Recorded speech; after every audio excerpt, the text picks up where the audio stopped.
Vue de chez nous, une émission proposée par les élèves de l'atelier radio du lycée Jeanne d'Arc de Pontivy pour Radio Broadjanet. Bonjour à tous et bienvenue en Vue 2 Vue 2 Et oui, vous écoutez Radio Broadjanet sur le 92.6, le 97.3, le 94.8 et le 101.7. Une émission très spéciale aujourd'hui puisque c'est la dernière de l'année et nous sommes à l'amphithéâtre du lycée Jeanne d'Arc en public. C'est génial.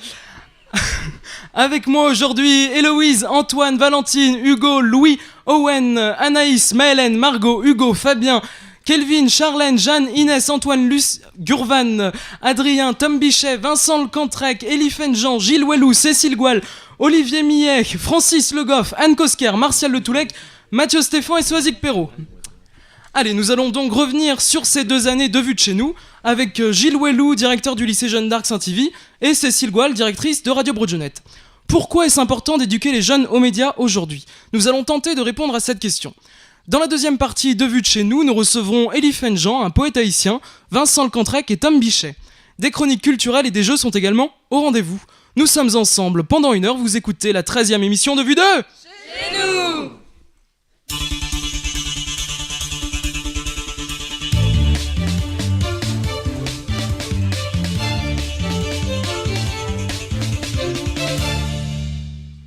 Et vous pouvez bien sûr réagir à cette émission, hashtag VDCN. Alors aujourd'hui, pas de comment va le monde, mais nous avons sélectionné des souvenirs qui nous ont marqués durant ces 2 années de radio.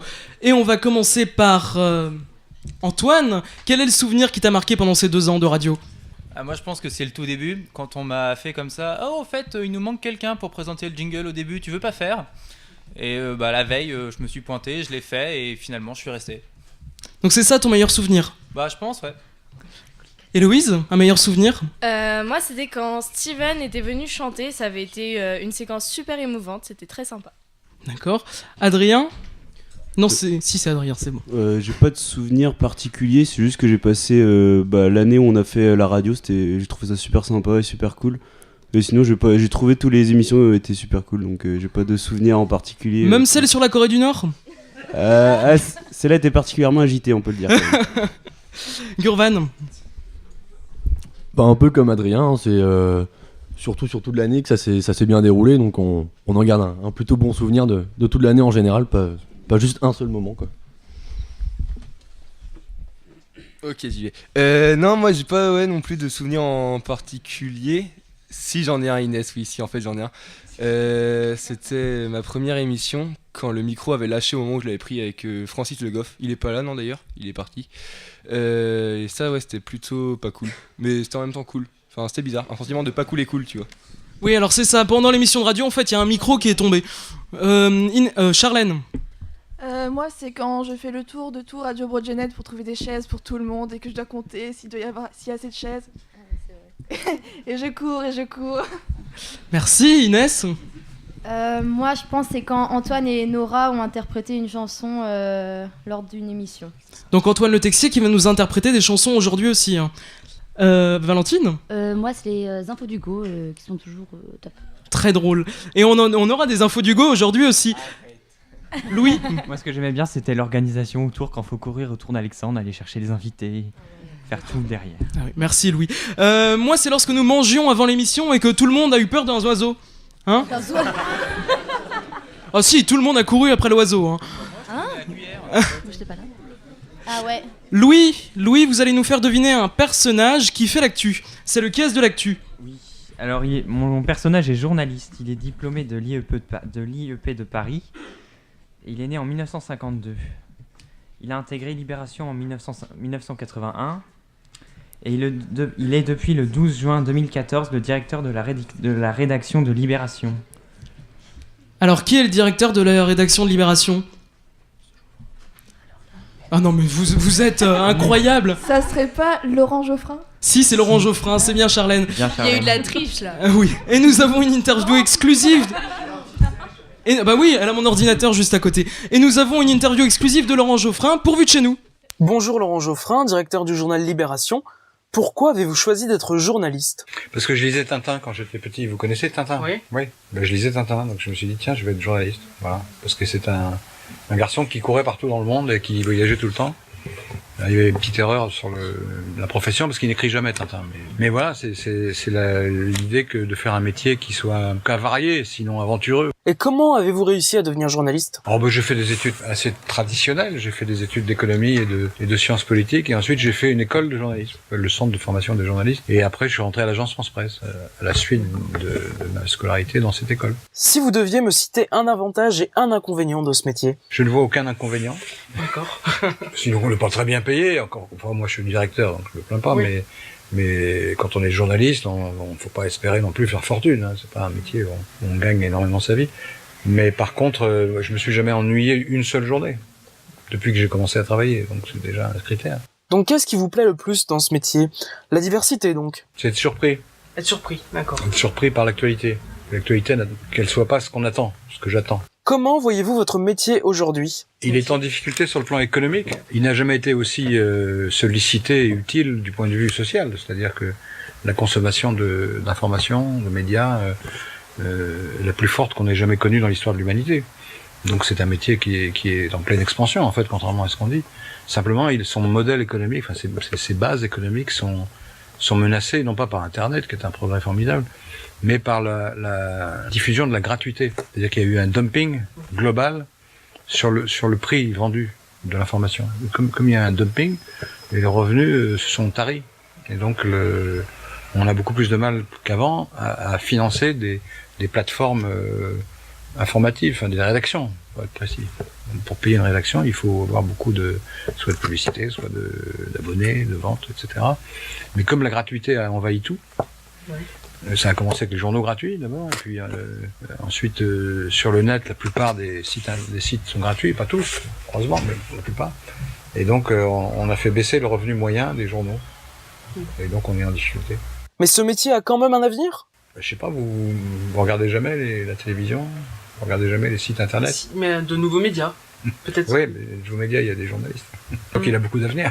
Oui, sur internet, sur les réseaux sociaux, ouais. Sur la télé, la radio. Bien sûr, on a besoin, il y a des gens qui vont trouver ça bizarre, on a besoin de journalistes, de plus en plus. Et si possible, des bons. Alors qu'est-ce que vous pensez de cette citation de Francis Blanche et Pierre Dac? Je suis journaliste, je suis partout, j'écoute tout, j'écris tout ce que j'entends et j'invente tout ce que je n'entends pas. Ben c'est de Francis Blanche et Pierre Dac. Oui.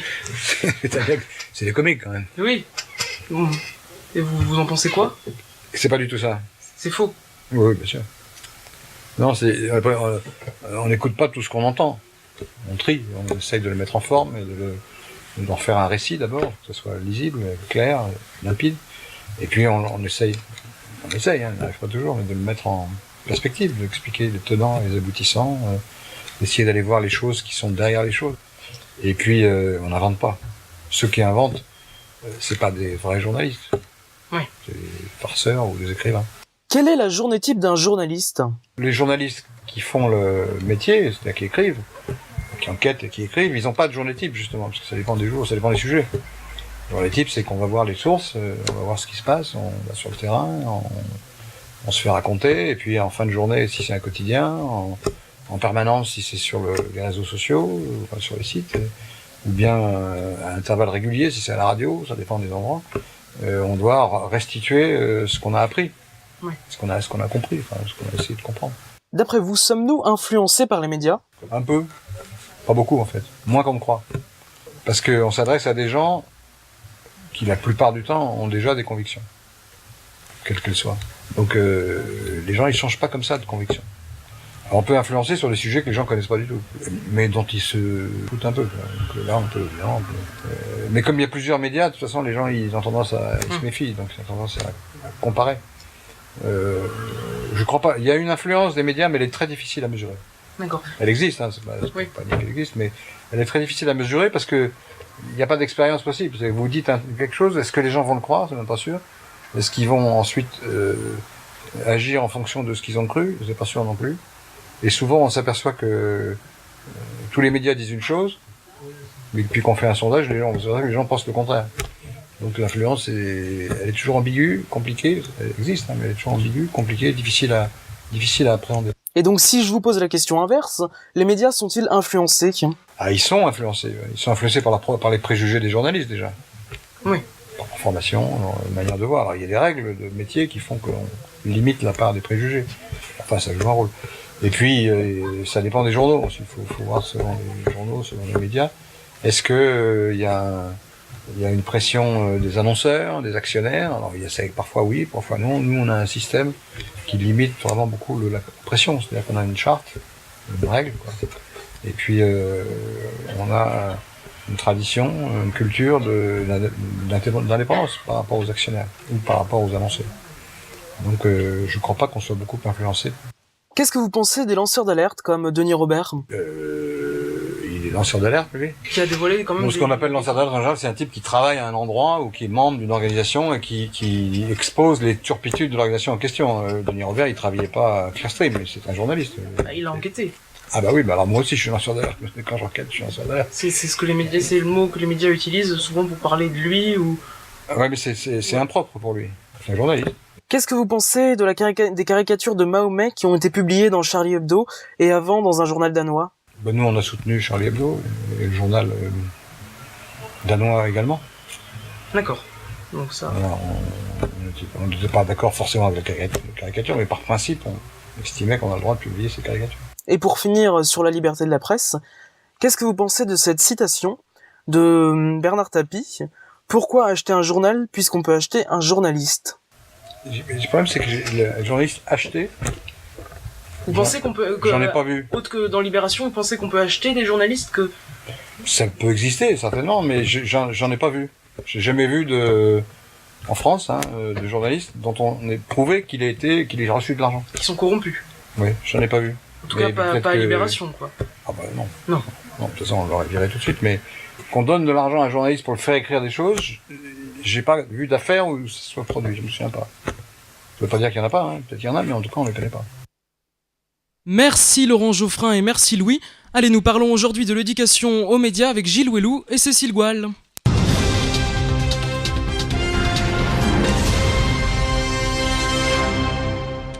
En quoi est-ce important d'éduquer les jeunes aux médias? Owen, vous recevez Gilles Wellou, directeur du lycée Jeanne d'Arc Saint-Yvi. Bonjour Gilles... Bonjour Gilles Wellou. Alors, tout d'abord, pouvez-vous vous présenter? Oui, donc je suis chef d'établissement, c'est le terme qu'on utilise, directeur d'un établissement qui se trouve à Pontivy, lycée Jeanne d'Arc Saint-Yvi, donc établissement qui compte 1570 élèves cette année, ça va de la classe de 3e jusqu'au BTS avec des formations générales, technologiques, professionnelles et d'enseignement supérieur. Donc selon vous, que peut apporter l'expérience de réaliser une émission de radio pour des jeunes de notre âge? C'est surtout à eux qu'il faut poser la question. Alors merci effectivement à Radio Broadway.net d'avoir accepté cette proposition qui a été faite il y a maintenant 2 ans.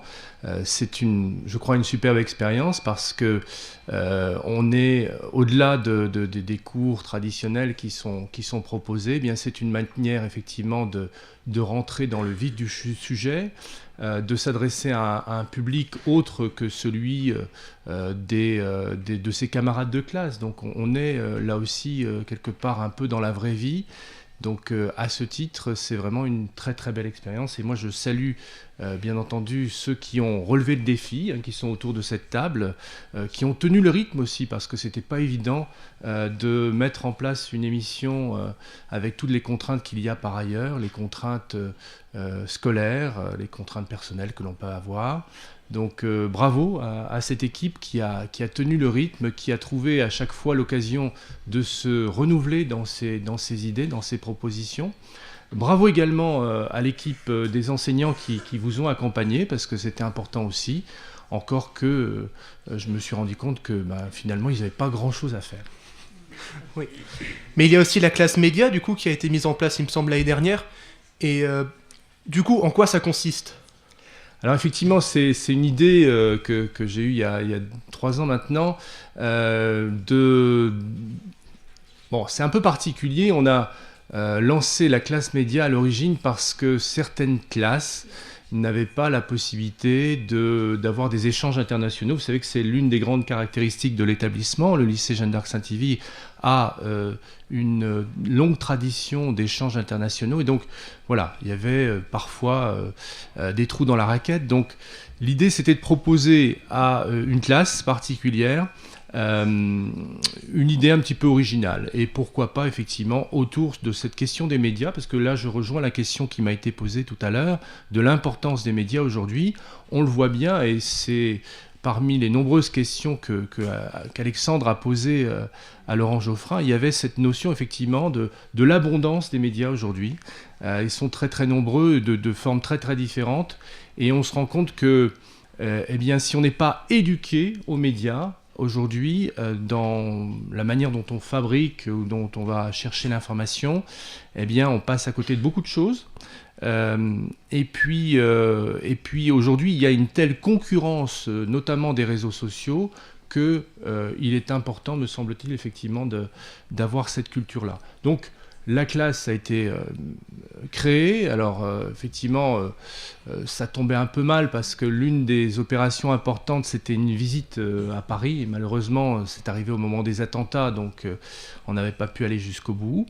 Voilà, donc c'est une expérience qui a été lancée, qui va évoluer parce que l'idée, c'est de faire participer le plus possible les élèves de l'établissement, et notamment les élèves de seconde, à cette démarche-là. Donc, en l'occurrence, l'an prochain, ce sera plutôt sous forme d'accompagnement personnalisé, puisqu'on a un peu de souplesse par rapport à ça. Voilà. Et ça concernera pas seulement une classe, mais l'ensemble des élèves de seconde. Merci, monsieur Walou. Merci Gilles Walou. Hugo, vous recevez Cécile Goual, l'autre acteur de ce partenariat. Donc Cécile Goual, directrice de Radio Broadjonet. Donc bonjour Cécile Goual. Déjà, est-ce que vous pouvez vous présenter en quelques mots ? Alors je suis directrice, coordinatrice de Radio Broadjonet, une radio locale de pays, une radio bilingue qui a pour but de donner la parole au plus grand nombre et d'être un outil de valorisation, de promotion du territoire. Et donc, qu'est-ce que l'on peut trouver sur votre radio et donc pourquoi avoir lancé cette radio ? Alors, Radio Broadjonet est née en 1983, 2 ans après la libéralisation des ondes. Comme vous le savez, sans doute jusqu'en 1981, les ondes n'étaient pas libres puisqu'il n'y avait que les radios publiques, Radio France, qui émettaient sur la bande FM. En 81, c'était une promesse du candidat François Mitterrand de libéraliser les ondes et de permettre à tout un chacun de faire de la radio. En 1981, sur le pays de Pontivy, à plusieurs associations, on s'est dit que ce serait important de créer une radio en milieu rural, de faire entendre la voix du milieu rural un peu plus loin et de permettre aux acteurs de ce territoire de parler, de se faire connaître. Et l'autre grande mission de Radio Broadjonet, c'était aussi de faire entendre du breton et le breton vantais, puisque beaucoup de gens qu'on rencontrait se désolaient de ne pouvoir entendre que le breton du Léon à la télévision ou à la radio. C'est ainsi que nous avons donc décidé de créer Radio Broadjonet en 1983, première émission.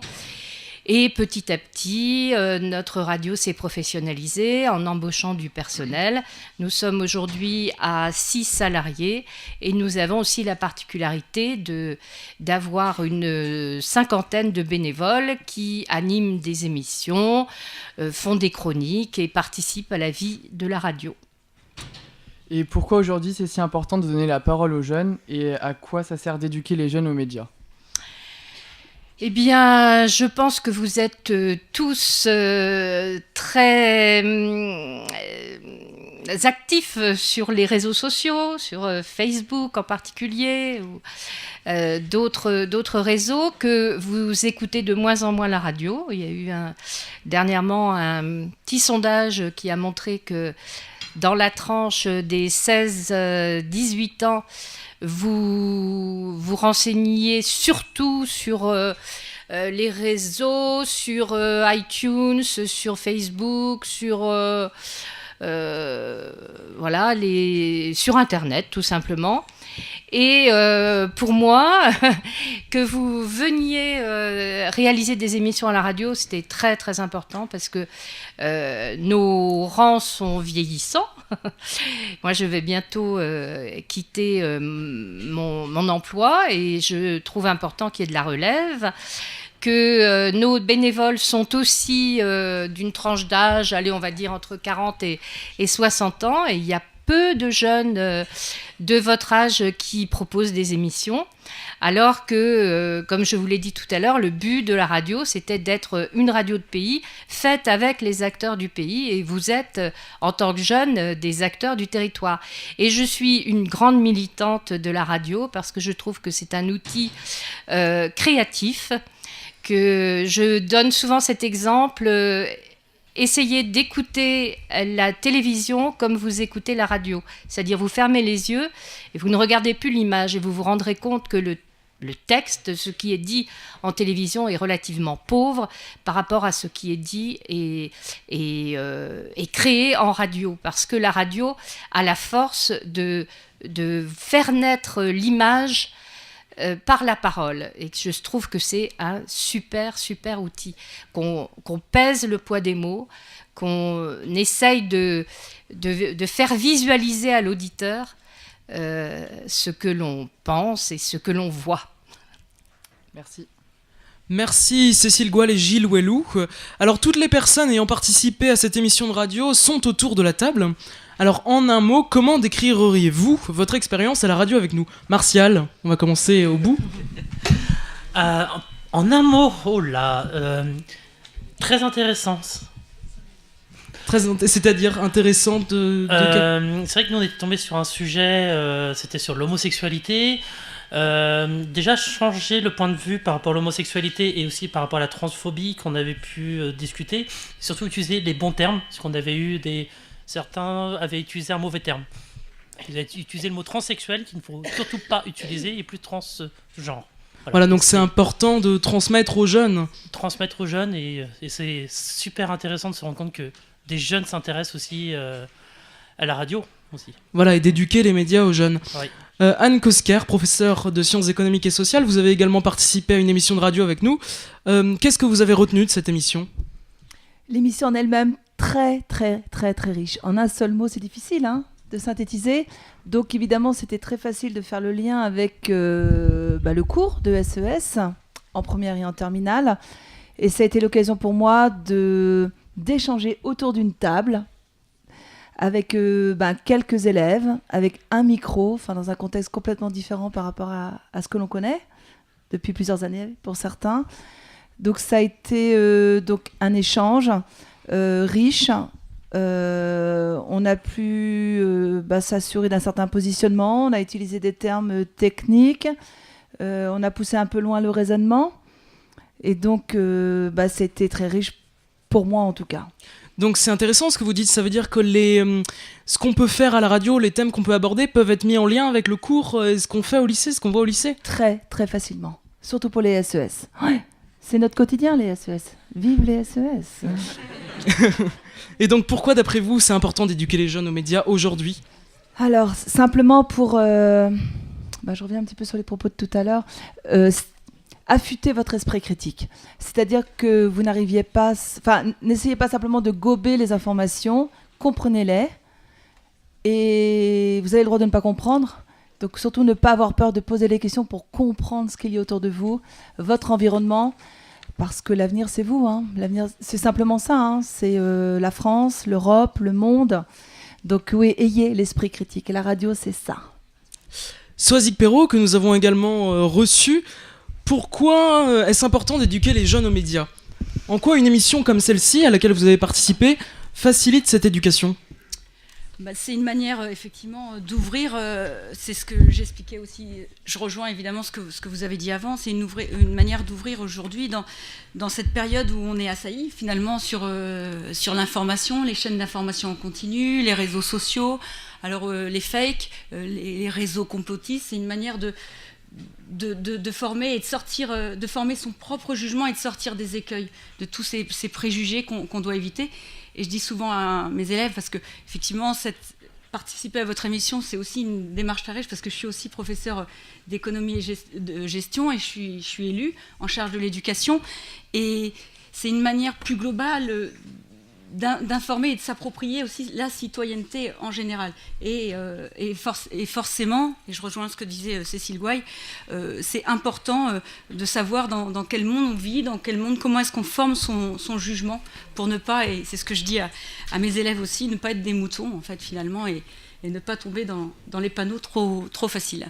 Et c'est ça, et pourquoi il faut donner la parole aux jeunes, peut-être quelqu'un parce que c'est... Qui puissent s'exprimer. Un micro. Pourquoi il faut leur tendre un micro pour qu'ils puissent s'exprimer ? Parce que c'est un exercice, s'exprimer, c'est un exercice qui paraît facile d'un premier abord, mais en fait c'est difficile. Lutter contre, effectivement, on se retrouve même si on est parfois habitué à avoir un public, c'est toujours difficile de s'exprimer d'exprimer ses opinions aussi. C'est ça qui est le plus difficile. Gilles Walou ? Oui, je crois qu'à la différence de ce qu'on a pu connaître pendant très très longtemps, où effectivement on ne donnait pas beaucoup la parole aux jeunes, aujourd'hui, vous les jeunes, vous avez énormément de possibilités, de moyens d'expression, enfin vous les connaissez tous beaucoup mieux que nous, vous êtes très présents chacun d'entre vous sur des réseaux sociaux. Je crois que ce qui fait la richesse effectivement d'un média comme celui de la radio, c'est que quelque part, ça oblige à une certaine discipline. On ne va pas arriver comme ça et balancer sur les ondes parce qu'on s'adresse à un public qu'on ne connaît pas. On ne va pas balancer n'importe quoi. On fait attention, on prépare son intervention, on réfléchit. Et ça rejoint exactement ce que disait Anne Kosker. Effectivement, ça éduque aussi d'une certaine manière à la responsabilité. Donc moi je trouve formidable effectivement que des radios comme Radio Broadway.net installées dans un territoire donnent la parole et permettent à des jeunes de s'exprimer comme ils ont pu le faire à l'occasion de cette émission. Et je souhaite du fond du cœur que, parce que là l'équipe va être renouvelée de façon importante, là je lance un appel pour que la suite soit assurée. Merci pour toutes vos réactions et merci à Gilles Walou et Cécile Gouaille. Allez, avant la deuxième partie de l'émission, Antoine Le Texier va nous jouer un morceau. S'il est prêt.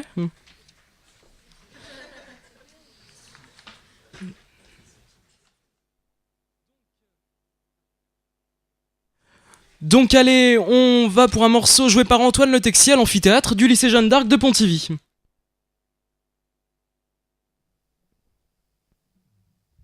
1, 2, 2.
No matter how far, couldn't be much more for they are. Forever trusting who we are, and nothing else matters. I never open myself this way. Life is us, we live it our way. Oh, this word I don't just say, and nothing else matters. Trust I seek and I find in you. Every day for us, something new. Help mind from a different view, and nothing else matters. I never care for what they do. I never care for what they know,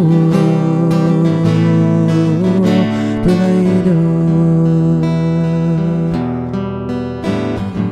So close, no matter how far. Couldn't be much more from the are. Forever trusting who we are, and nothing else matters. I never care for what they do. I never care for what they know. And I know.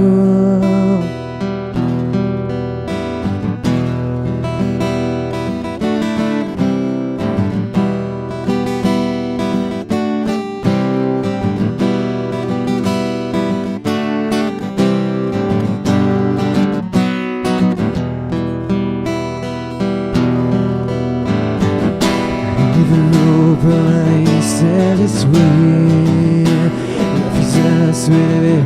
Oh yeah, oh this one I don't just say it. Yeah, nothing else matters. Yeah, just I say that I find you every day for us to see you. Open mind for a different view. Nothing else matters. I never care for what they say. I never care for any play. I never care for what they know. I never care for what they know.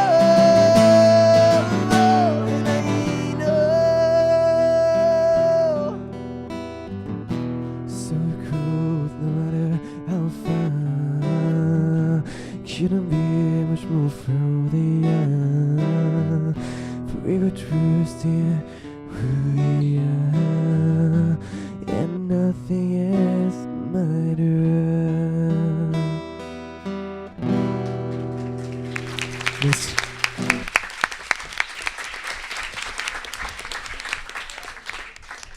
Merci Antoine. Allez, la deuxième partie de Vue de chez nous avec Eliphène Jean, Vincent Lecantrec et Tom Bichet, c'est maintenant.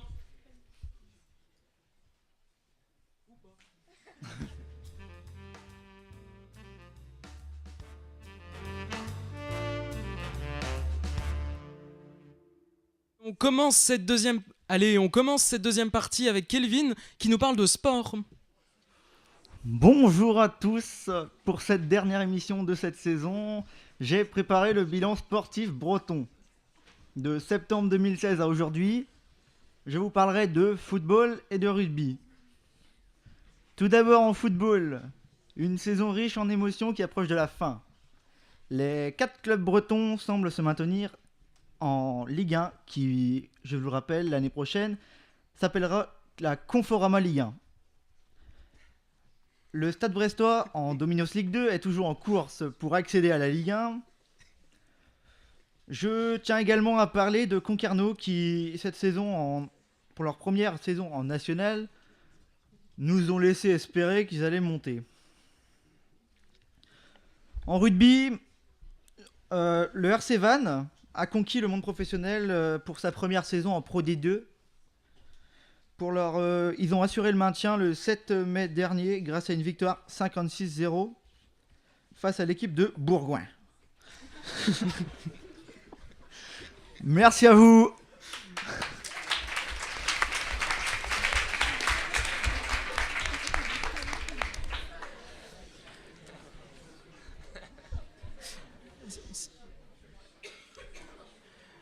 Merci Kelvin. Bon, je dois t'avouer que j'ai pas tout compris, mais allez Antoine, tu vas nous parler de littérature aujourd'hui. Vous recevez Eliphène Jean, un poète haïtien. Bonjour Eliphène aussi. Bonjour à vous, c'est un plaisir pour moi d'être là. Alors effectivement, je reçois Elephant Jean, donc Elephant, si possible, est-ce que tu pourrais te présenter un peu pour que tout le monde puisse savoir exactement quel est ton travail, qu'est-ce que tu fais? Enfin, c'est pas quelque chose de moi, j'ai beaucoup à dire. Je suis Elephant Jean, je viens d'Haïti, cette île décharnée de la Caraïbe, cette île secouée par tant de séismes, tant de catastrophes naturelles, par tant de crises politiques. Je suis né dans une ville du pays qui c'est Cap-Haïtien. On appelle ça Cap parce que c'est une ville qui s'avance justement de la mer. Haïti, c'est un pays avec plus de 8 millions d'habitants. Mais avec le temps, on ne sait presque pas combien d'habitants sont dans le pays parce que c'est un pays où les enfants naissent comme on respire. Donc voilà, c'est un pays unique, un pays singulier, un pays différent, voilà.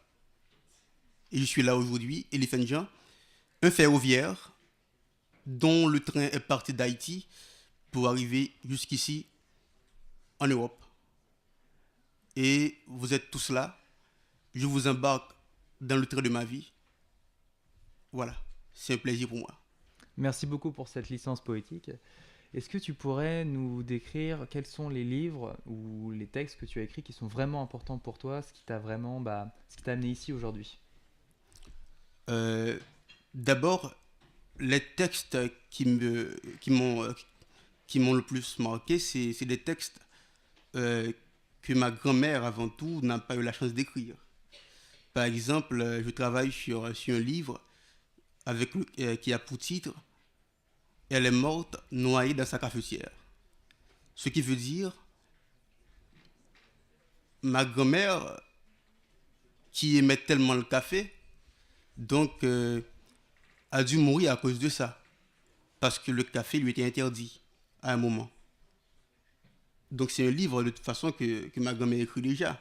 Je ne fais que lui rendre service, et de lui laisser la place et de parler à travers moi. Voilà. Donc voilà. Mais tous les textes que j'écris, c'est des textes qui s'inspirent justement de la réalité, de la vie. La vie, c'est d'ailleurs le plus grand livre à lire, la vie. Et nous sommes tous des auteurs de ce livre-là. Et mes auteurs préférés, c'est d'abord vous.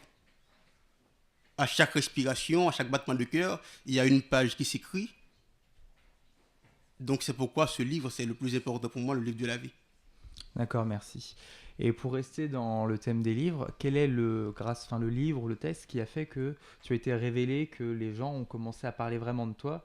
Et est-ce que tu l'aimes, est-ce que tu l'aimes pas? Est-ce que c'est quelque chose qui t'a vraiment touché? Ta question, c'est quoi encore? Le livre qui t'a révélé. Par exemple, le livre où les éditeurs se sont dit « Tiens, ça c'est un auteur qui m'intéresse, son texte il m'intéresse, je vais le publier ».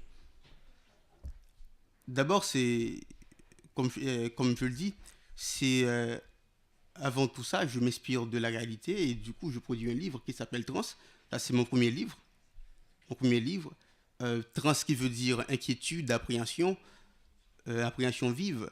Donc, ça porte sur ma réalité, ça porte sur ma vie, sur les misères du pays, sur les crises. En d'autres termes, trans renvoie aussi au chevauchement. Parce que lorsqu'on est artiste, lorsqu'on est dans la création littéraire, on est dans la production, on a l'impression d'être chevauché. On est plus soi-même ce qu'on produit. Voilà. C'est comme si pour écrire, on laisse la place à un génie, et le génie nous habite, et du coup, le génie écrit avec nos mains. D'accord. Et donc, dans Trans, dans ce livre que tu écris en ce moment, quel est exactement le message que tu aimerais faire passer à tous ces jeunes qui sont là à te regarder et tous ceux qui sont en train de t'écouter à la radio? D'abord, le message, c'est avant tout ma conception de l'écriture. Au début, j'écrivais pour me consoler, pour dire ce que je ressens, pour me dépouiller de mes souffrances, voilà. Mais avec le temps, l'objectif de l'écriture s'élargit. Je n'écris plus pour moi-même, pour me consoler, mais j'écris aussi pour faire appel à la conscience des autres, pour interpeller les consciences. Parce que je pense que l'écriture peut se considérer comme une arme et écrire peut être un acte citoyen. il ne faut pas écrire pour écrire, il ne faut pas dire pour dire, mais il faut quand même écrire des choses qui peuvent toucher les autres, qui peuvent sensibiliser, des choses qui peuvent réveiller la conscience citoyenne. Donc, si je parle de moi, si j'écris à propos de ce que je vis, j'écris également pour les autres, je parle des autres également. Parce que la vie, elle est vécue, en fait, la réalité, elle est vécue par tout le monde.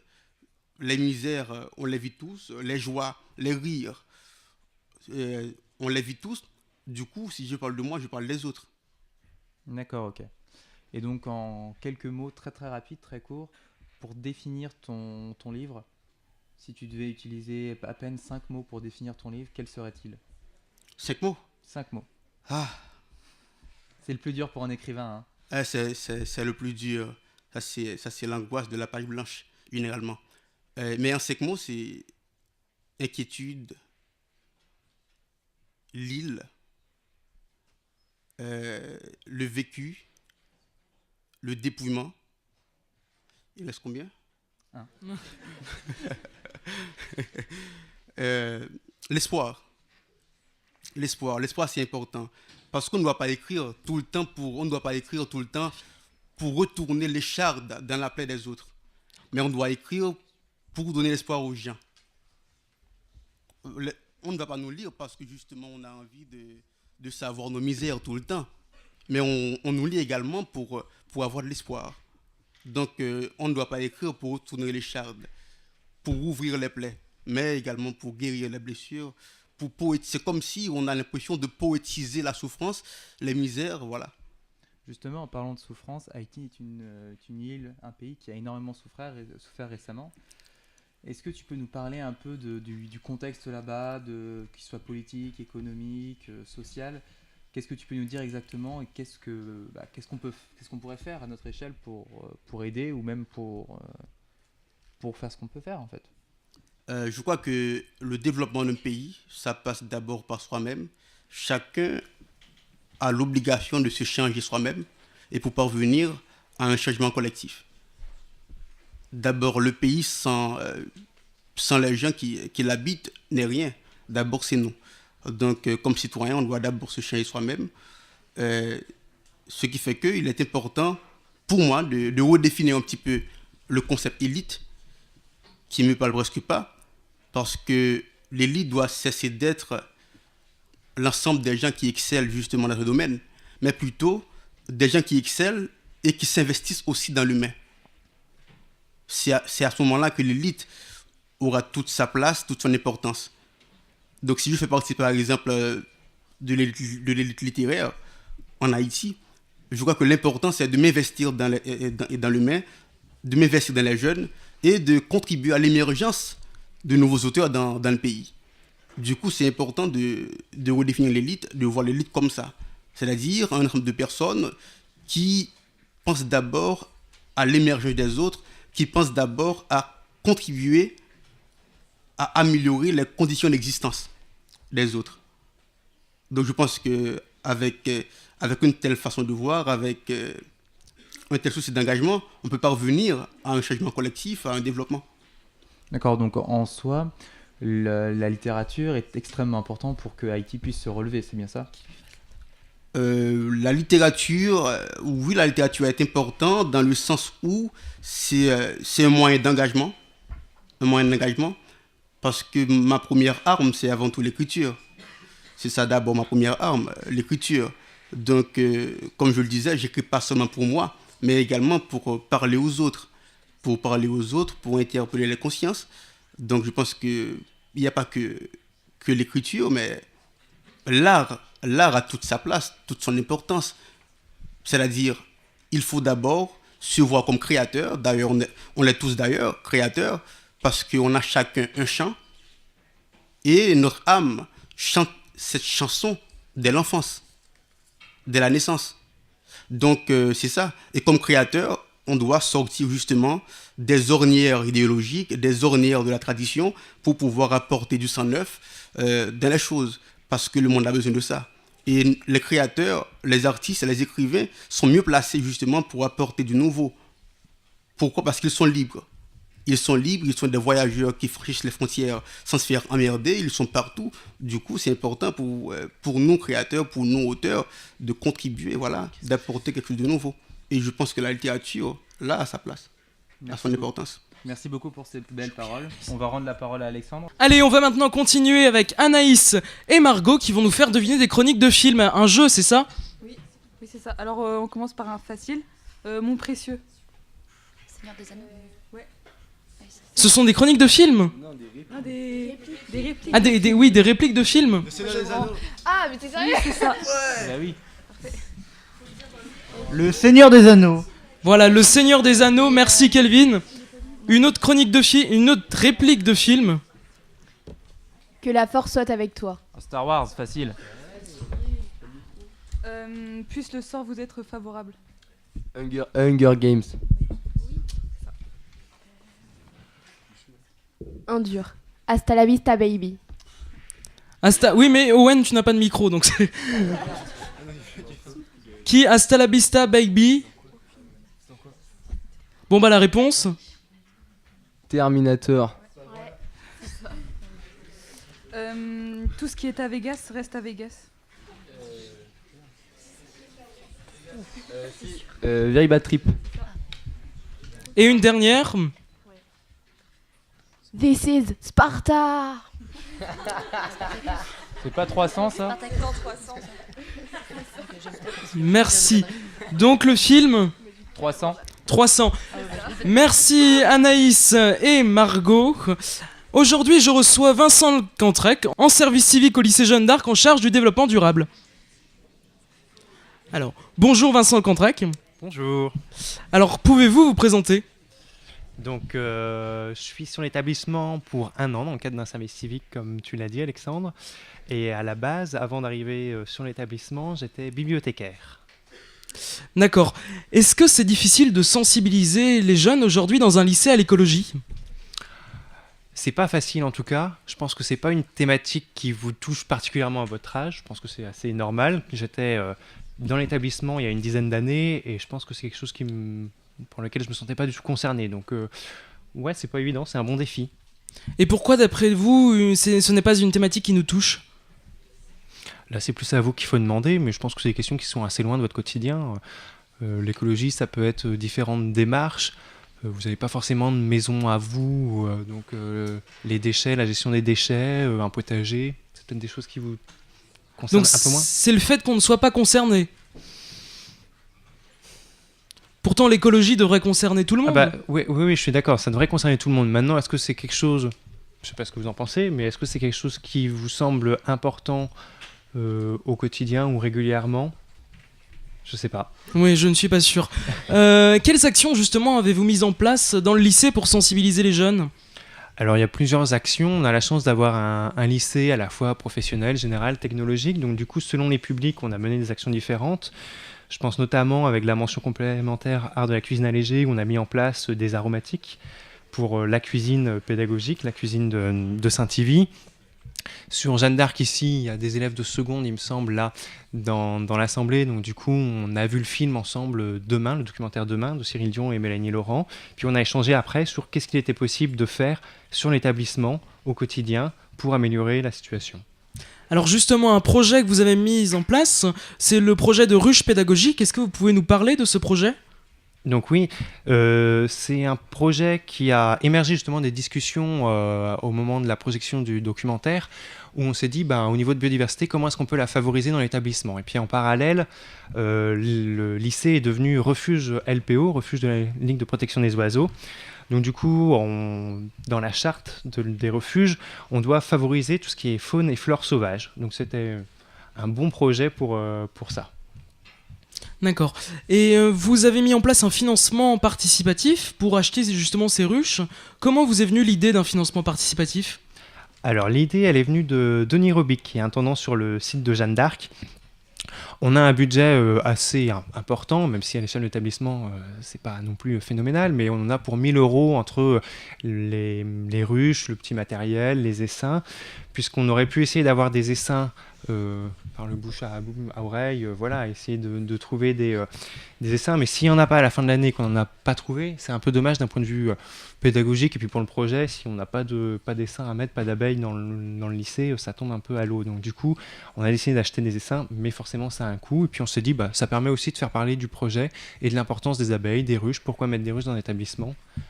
Donc on a choisi ce mode de financement-là. Et donc où est-ce qu'on peut participer à ce financement ? Donc tout se fait en ligne, intégralement en ligne. Vous avez les liens qui sont sur le Facebook du lycée, sur le site du lycée. Voilà, vous retrouverez l'URL sur Internet. Merci. Est-ce que vous pouvez nous expliquer ce qu'est un service civique ? Vous en avez fait un ici au lycée Jeanne d'Arc ? Donc du coup j'en fais un cette année.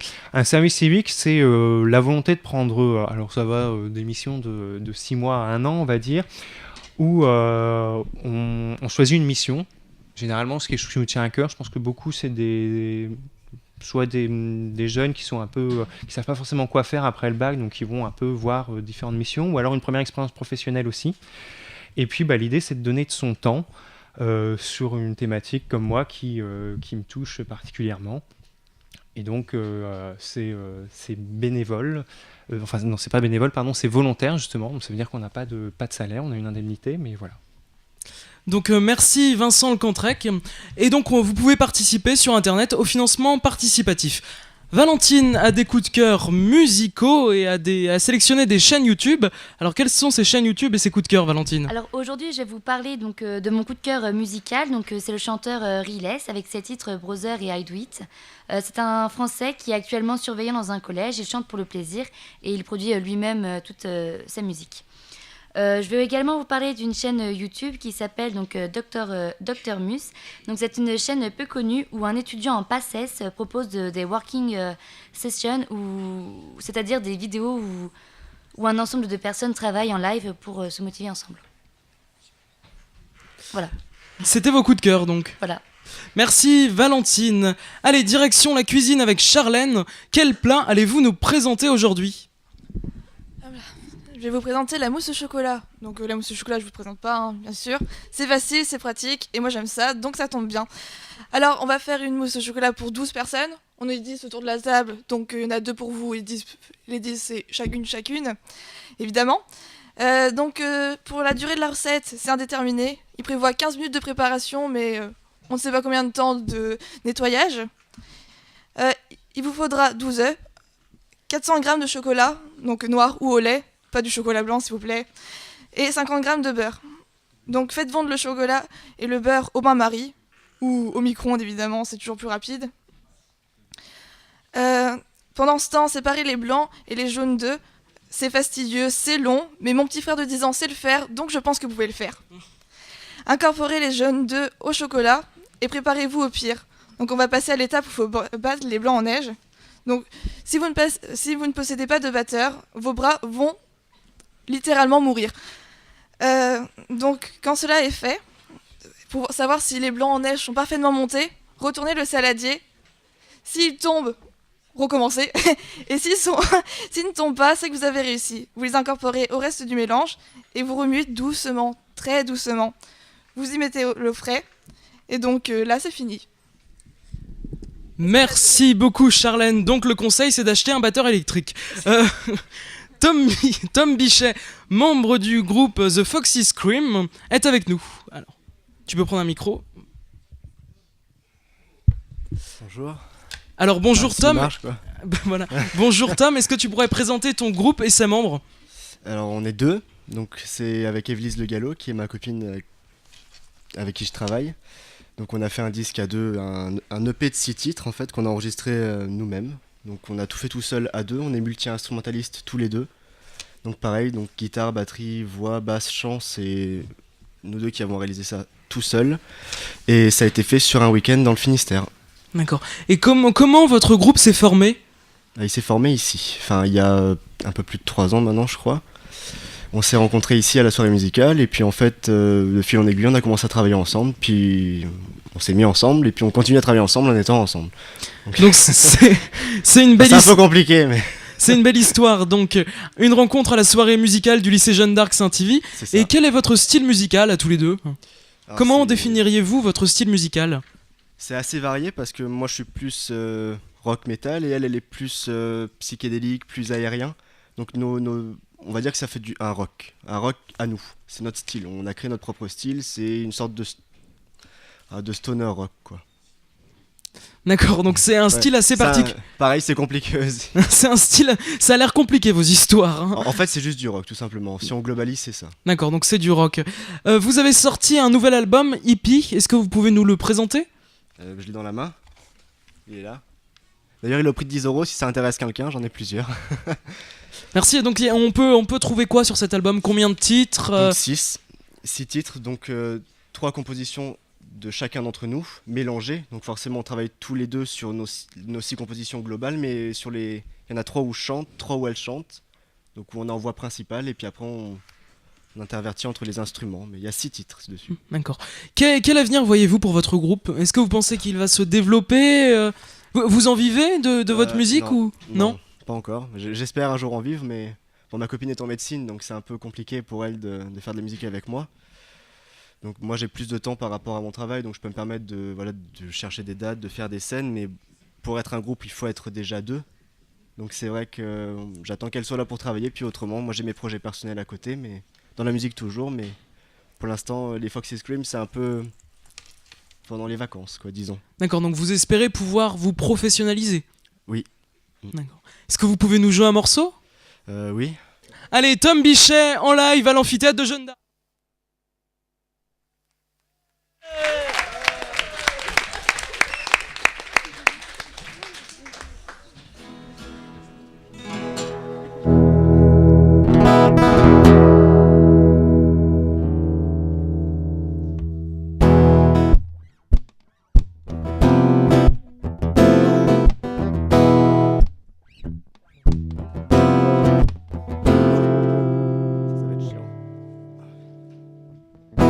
I'm not what you think. I'm not so wise. A road smell of mine. I'm telling what I am. Now I'm die of floor. Ons beglazen dat eruit. To your hell on mine. Another friends tonight. So much I go. So much I go. So much I go in my vein. In my vein. Drink again and again. Addiction have nothing but the best in. Oh, doesn't believe that. I know I'm a rest, and I know that I'm a rest, and I know I'm a rest. And I said, babe, so much I go.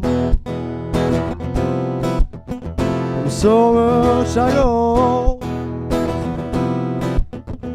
So much I go in my vein. In my vein. Your vein.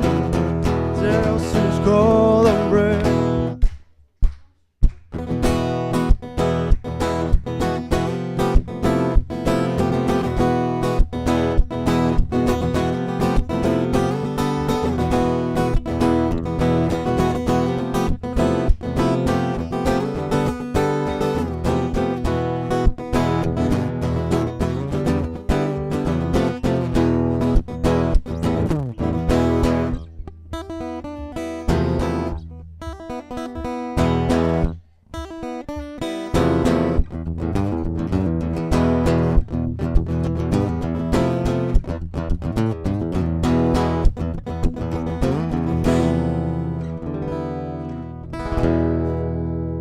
Merci.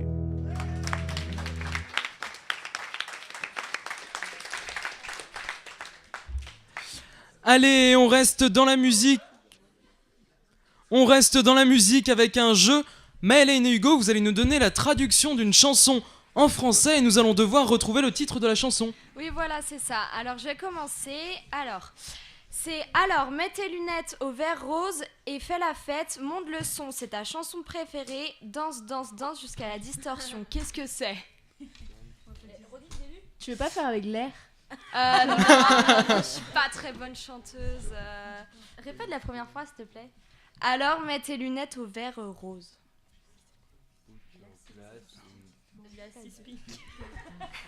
C'est Katy Perry. Oui, c'est ça. Et c'est quelle chanson? Chain to the Rhythm. Et tu peux chanter pour qu'on se rende compte un petit peu? Oh non, sincèrement, j'ai pas envie. Non. Ouais, vas-y. Alors après, moi je vais... Alors la chanson c'est Allô, peux-tu m'entendre? Je suis en Californie. Adèle. Ouais. Bravo. Adèle. Ok, ensuite, c'est assez facile.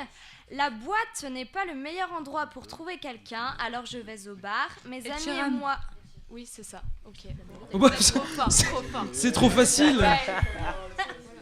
Et la dernière c'est N'abandonne pas, non, non, non. Je n'abandonnerai pas, non, non, non. Laisse-moi t'aimer, laisse-moi t'aimer. Justin Bieber. Ouais, c'est ça. Anaïs, experte Justin Bieber. C'était la dernière, Hugo? Oui. Héloïse, tu vas maintenant nous parler de santé. Et oui, alors comme vous le savez, c'est la dernière émission de l'année. Donc qui dit fin de l'année dit bientôt les grandes vacances. Et qui dit grandes vacances dit... Soleil. Merci. Ça suit. Donc aujourd'hui, j'ai décidé de vous parler du soleil avec ses effets néfastes et surtout les moyens pour se protéger et pouvoir profiter de tous ses bienfaits. Alors, le bronzage donne bonne mine, mais les excès des ultraviolets restent très nocifs pour notre santé et en particulier pour notre peau. Alors, on s'en rend pas toujours compte puisque les effets ne sont pas nécessairement immédiats, mais pour autant, les dangers de ces rayons peuvent aller de la simple brûlure jusqu'au mélanome, qui est donc un cancer de la peau qui touche plus de 7500 Français par an. C'est donc un chiffre très important qu'il ne faut pas prendre à la légère. Le soleil est aussi le principal responsable du vieillissement de la peau, avec l'apparition de taches, de grains de beauté ou encore de rides, de boursouflures. Et une trop grande exposition à ces rayons peut engendrer des malaises, comme par exemple l'hydrocution, qui est due, je le rappelle, au refroidissement trop brutal du corps et qui survient généralement lors de baignades, que ce soit en piscine ou à la mer. Alors, pour éviter tous ces risques, il y a plusieurs consignes à respecter avant l'été. Tout d'abord, avant chaque exposition aux rayons du soleil, il est conseillé de se munir d'écran total, voire de crème solaire, avec un indice UV plus ou moins important selon le type de peau, et on préférera un indice 50 pour tout enfant. On doit aussi se munir de lunettes de soleil, puisque vos yeux sont eux-mêmes très sensibles à la lumière, ainsi que d'un chapeau, d'une casquette ou autre, pour protéger votre tête et donc éviter tout type de malaise. Autre recommandation, alors autour de la table, est-ce que vous savez à peu près à partir de quelle heure on peut aller se dorer au soleil en minimisant les risques? Ouais, 4 heures. C'est ça, Hugo. Un peu moins, ouais, entre 15h et 16h, quand le soleil commence à redescendre et donc à taper un peu moins fort. Alors bien évidemment, c'est aussi après la digestion pour limiter les risques d'hydrocution. Alors heureusement, le soleil n'a pas que des effets négatifs, il est aussi à l'origine de beaucoup de guérisons, par exemple de pathologies cutanées, notamment de certaines allergies. Il réduit également les réactions inflammatoires ainsi que les risques d'ostéoporose chez les personnes âgées. Évidemment, il est excellent pour la vitamine D qui permet de fixer le calcium des os. Et plus important encore, le soleil est bon pour le moral, puisqu'il agit sur la mélatonine, qui est l'hormone qui rythme nos humeurs et notre bien-être. Donc en somme, le soleil est bon pour notre santé et aussi pour notre morale. Donc si vous êtes protégé, vous pouvez aller au soleil et profiter de votre été. Merci Héloïse. Inès, quelles informations vous ont marqué ce mois-ci ? Donc le 1er mai, donc tout d'abord la fête du travail ainsi que le muguet, donc la fleur du bonheur. Le 3 mai, on peut voir n'importe quoi. Le 3 mai, donc il y a aussi la journée mondiale donc de la liberté de la presse, donc qui a été créée par l'UNESCO en 1993, donc pour défendre les journalistes. Donc ce dimanche, il y a aussi eu donc, le nouveau président, donc Macron, du parti En Marche avec 66,10%, qui était contre Le Pen, donc le Front National, qui a eu, elle, 33,90%. Et hier, il y a eu aussi donc, la commémoration de la Seconde Guerre mondiale. Merci Inès, Hugo et Maëlène. Quelles sont les sorties musicales et cinématographiques ? Oui, alors je vais commencer par parler des sorties musicales. Donc il y a Sign of the Time de Harry Styles, The Cure de Lady Gaga qui a été interprété pour la première fois au festival de Coachella, Slow Hands de Niall Horan, je sais pas comment dire, bon c'est pas grave, Galway Girl de Ed Sheeran et côté français il y a Moi et toi de Vianney. Donc moi je vais vous parler des sorties ciné, donc je vais vous parler de Get Out, qui est un film thriller de Jordan Peele, qui est sorti au cinéma le 3 mai dernier, et qui raconte l'histoire d'un couple mixte qui file le parfait amour jusqu'au moment où il est temps de rencontrer la belle famille. Donc alors là, Chris commence à alors penser que l'atmosphère est tendue à cause de sa couleur de peau différente. Une série d'incidents de plus en plus inquiétantes lui permet de découvrir l'inimaginable.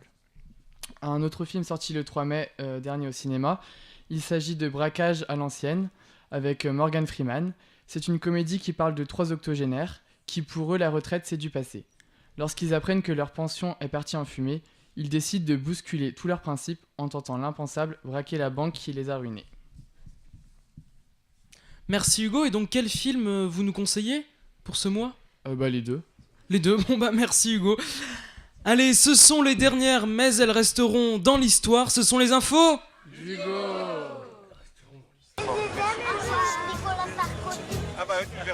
Mais M. Sarkozy, je trouve que c'est un compromis un peu bâtard. Si je voulais faire rire quelques-uns ou en faire broyer d'autres. Réfléchissez 2 minutes, pas excessif. Eh bien, oui, ça va mieux.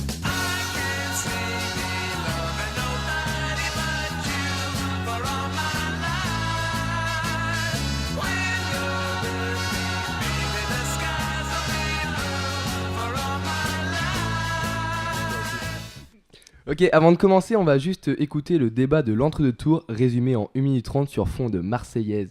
Hashtag Instant Patriote. Le fonds souverain, ne jouez pas avec moi, ne jouez pas. Je ne joue pas malheureusement. Je vois que vous cherchez à jouer avec moi, l'élève et au professeur, mais en ce qui me concerne, ce n'est pas particulièrement mon truc. Mais moi non plus, vous savez, c'est triste.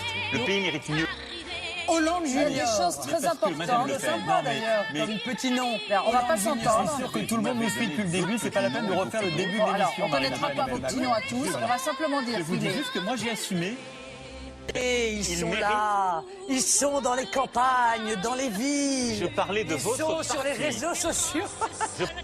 On doit parler d'Europe, je sais d'où je viens, d'international. Bon, arrêtez tous les deux. Racontez pas quand même ça. Non, mais arrêtez vraiment. Qui ne veut pas vous croire, enfin. Madame Le Pen, les Français ne sont pas aussi bêtes. Allez, alors comme ils sont intelligents, on va leur parler plus intelligent. Monsieur Hollande, on va parler à leur intelligence, s'il vous plaît. Il est 20h. Voici le nouveau président de la République et c'est Emmanuel Macron avec 65,1% des suffrages qui arrive en tête et qui devient donc le nouveau président de la République. Votre responsabilité, c'est d'aller partout en France pour le porter et pour gagner. Ce que je veux, c'est que vous, partout, vous alliez le faire gagner parce que c'est notre projet. Qu'est-ce que je fais ? D'accord. Oui, d'accord. D'accord. On va... Applaudissez pas, ça vient de commencer. Calmez-vous.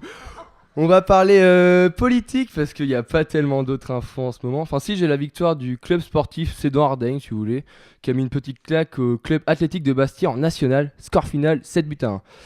Faut savoir que la Fédération française de foot diffuse en live les matchs de National, qui est la 3e division de foot français non professionnel. Elle diffuse les matchs sur le site FFF TV. Donc qui dit match en direct, dit commentateur. Et comment décrire le commentateur de la FFF TV ? Je dirais aïe, ma gorge. Guy qui va fixer, qui va tenter peut-être le débordement, voilà qui est fait, le centre instantané, premier poteau, avec Koronkoné, et on se bat, et le but qui est validé, avec Bilal Hamdi qui a jailli face au défenseur, avec Steve Agui qui jaillit, la frappe, et c'est au fond, 2-0, grosse largesse au marquage de la part de la défense corse. Il y cas, l'accélération de Belhadj. Oh, elle va très vite, Nadir Belhadj sur le côté. L'appel contre appel. Et la tête de Colin, c'est devant. Oh, quel but. Oh, quel contre-attaque extraordinaire de Belhadj.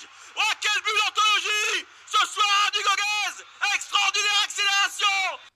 C'est marrant, ça me fait penser à quelqu'un, à un certain Emmanuel, non? Vous, partout, vous alliez le faire gagner parce que c'est notre projet. Et la tête de Colin, c'est devant. Oh, quel but. Oh, quel contre-attaque extraordinaire de Belhadj.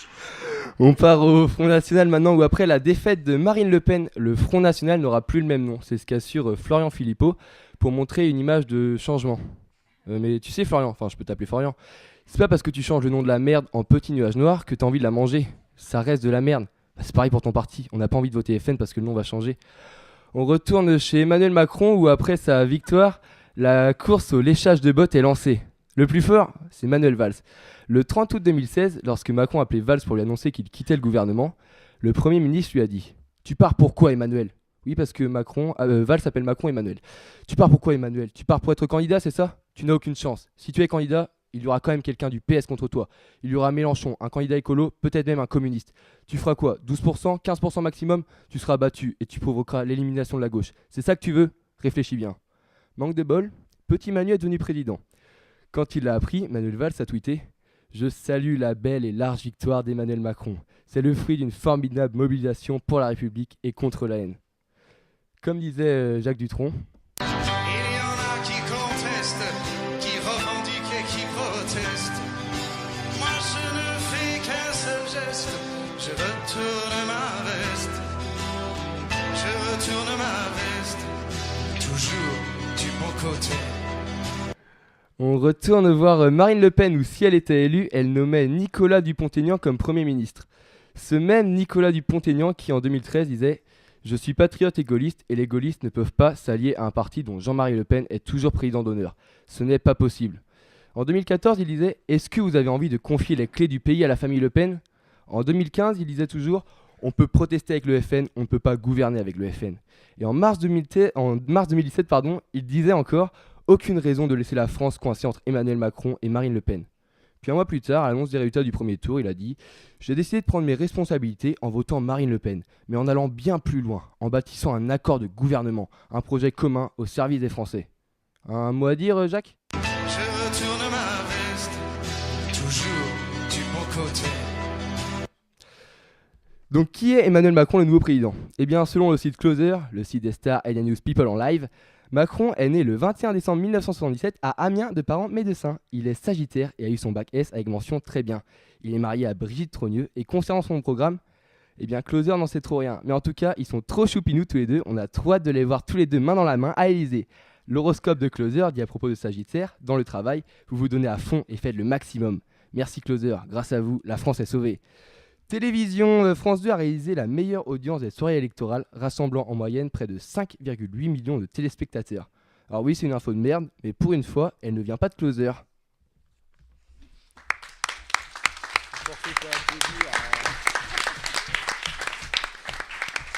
Merci Hugo pour ces dernières infos. Et nous finissons cette émission en musique avec Antoine Le Texier en live à l'amphithéâtre du lycée Jeanne d'Arc. Antoine, c'est toi.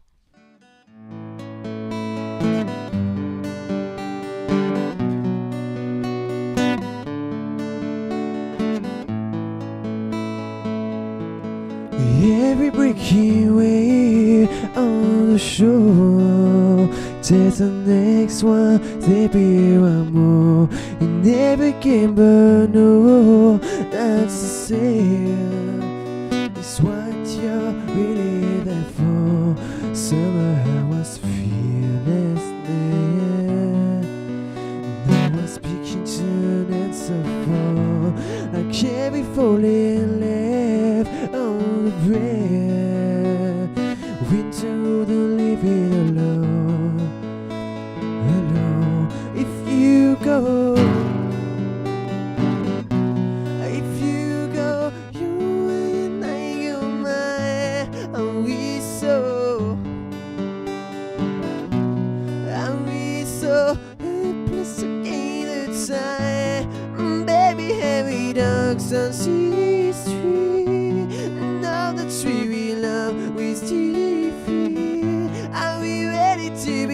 swept us free and stop chasing every brick she wears.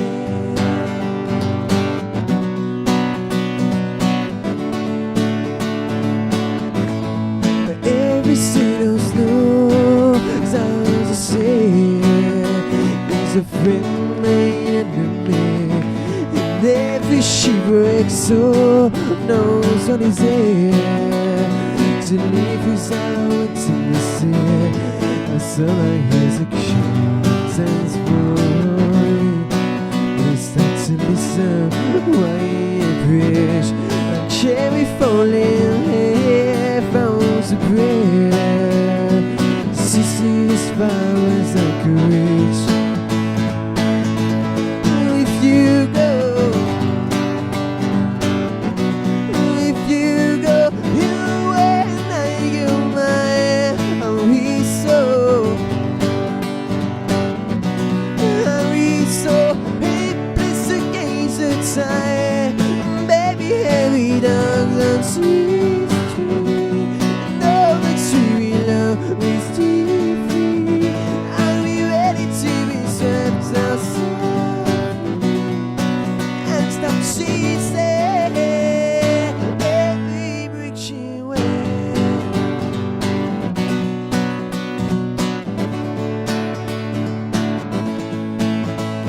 So she know we're on the road, shaman is no say. You know what my heart is, simply for you to spend. We don't take a feel away, so yeah, before we begin, before we begin.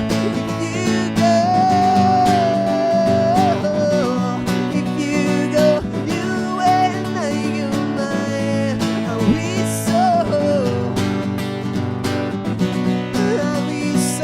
helpless against the time? Baby, heavy down the sweet street. Now the tree we love is deep free. Are we ready to be swept aside and stop chasing every brick she wears?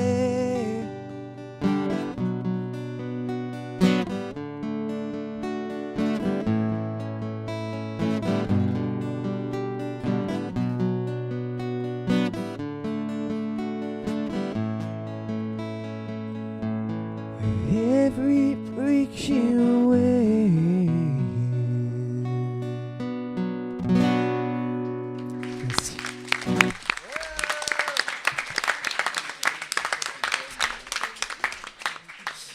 Allez, pour cette dernière de l'année, vous avez carte blanche, vous avez le droit de dire tout ce que vous n'avez pas pu dire autrement. C'est le mot de la fin. On va commencer par toi, Adrien. Moi je voulais juste dire que c'était super cool d'avoir fait cette radio du coup, puis je voulais remercier Alexandre aussi parce que c'était un peu lui qui a tout organisé, tout géré, donc c'était sympa de ta part d'avoir fait ça, et en espérant que l'année prochaine la relève soit assurée quoi, parce que c'est vraiment une bonne expérience, et puis ça permet aussi d'améliorer notre parler, si je puis dire, en public quoi, donc c'est super sympa. Gurvan. Je vais répéter Adrien un peu, mais ouais. Merci Alexandre d'avoir monté ça. Vous pouvez donner une anecdote, quelque chose qui vous a marqué Quelque chose qui nous a marqué, c'était les petits moments gênants avec toi Alexandre en plein direct, c'était pas mal. Puis sinon, bon courage à ceux qui vont reprendre la relève après, puis pour que ça dure le plus longtemps possible cette radio quoi. Voilà. Et merci à vous d'être venus aujourd'hui. Maëlène, carte blanche, qu'est-ce que tu as à dire ? Ouais, alors franchement j'ai bien aimé, enfin voilà, c'est super cool, et ça permet d'améliorer notre oral, tout ça, et voilà. Je sais pas ce que je vais faire l'année prochaine, si je vais continuer ou pas, mais voilà. Hugo. Pareil, c'était très sympathique, et puis voilà, j'ai rien d'autre à dire. Et merci quand même. Inès, t'as bien une petite anecdote ? Non, je sais pas. Les batailles d'eau avant la radio, à part ça, je vois pas. Hein, Hugo? Non, autrement, franchement, c'est une super bonne expérience. Et je pense pas que j'aurai l'occasion de refaire ça dans ma vie. Et non, franchement, je pense que l'ambiance va me manquer parce qu'on était quand même une bonne équipe, on s'entendait bien. Oh. Je parle pas trop de toi, Hugo, mais bon. Non, mais autrement, je pense que ça va manquer. Et merci Alexandre. Hugo? Non, ouais, c'est vrai, c'était vachement cool, toutes les émissions. On en a fait 13, c'est ça 13, oui. Avec ceux qu'on a fait cet été aussi. Ouais, non, c'était vachement bien. Après, t'as quand même coupé certains passages des émissions où je parlais, où tu me coupais au montage. Je sais pas ce qui te dérangeait dans mes propos. Où tu disais des propos... Quand je comparais vas-y, donne un exemple où à quel moment t'avais vraiment motif à me couper. Allez, Kelvin. Ouais, bah c'était cool en fait. Ouais, c'était. Oui, c'était bien en plus parce que. Bah, on loupait des cours. Et voilà, et puis. Non, attends. Bon, après, on loupait la cafette le midi, mais.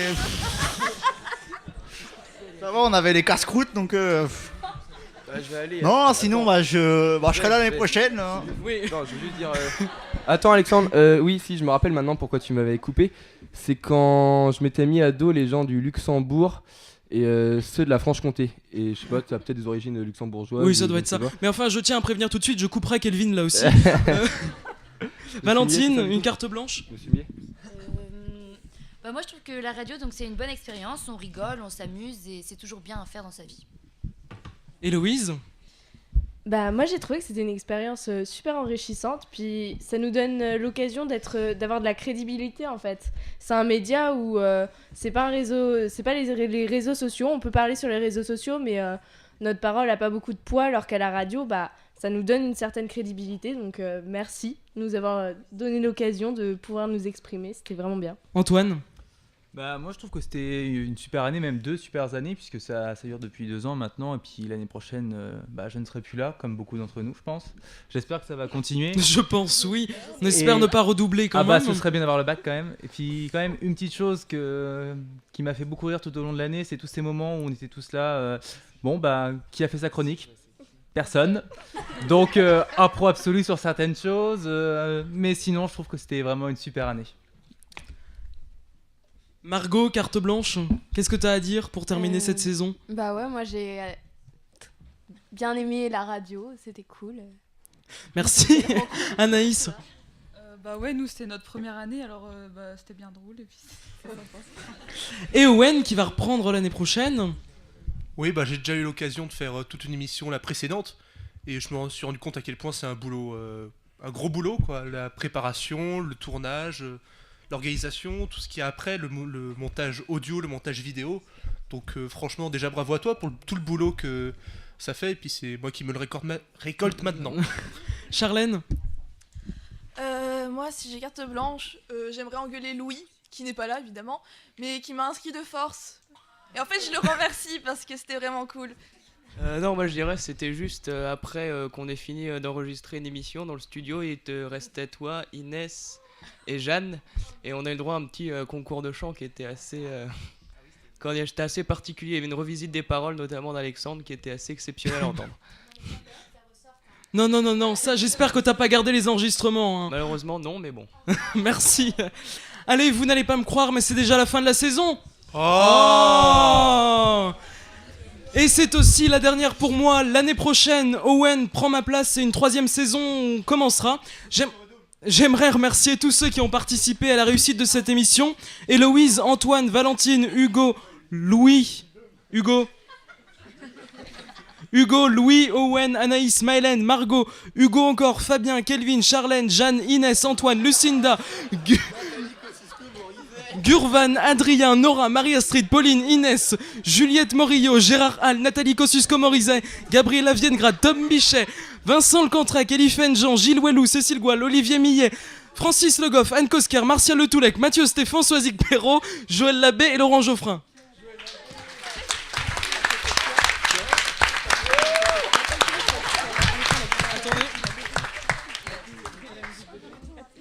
Mais merci aussi à Fabrice Font, Sylvia Van Open, Denis Robic, Chantal Gabillard, Nelly Savidan et Nathalie Dagnon. Vous retrouverez une nouvelle équipe au mois de septembre et moi je vous dis au revoir. Passez un très bel été et vous pouvez nous réécouter à volonté sur radiobrest.. Allez, tout de suite vos programmes continuent sur Radio Broadjonette. Merci d'avoir écouté Vue 2. Vue 2.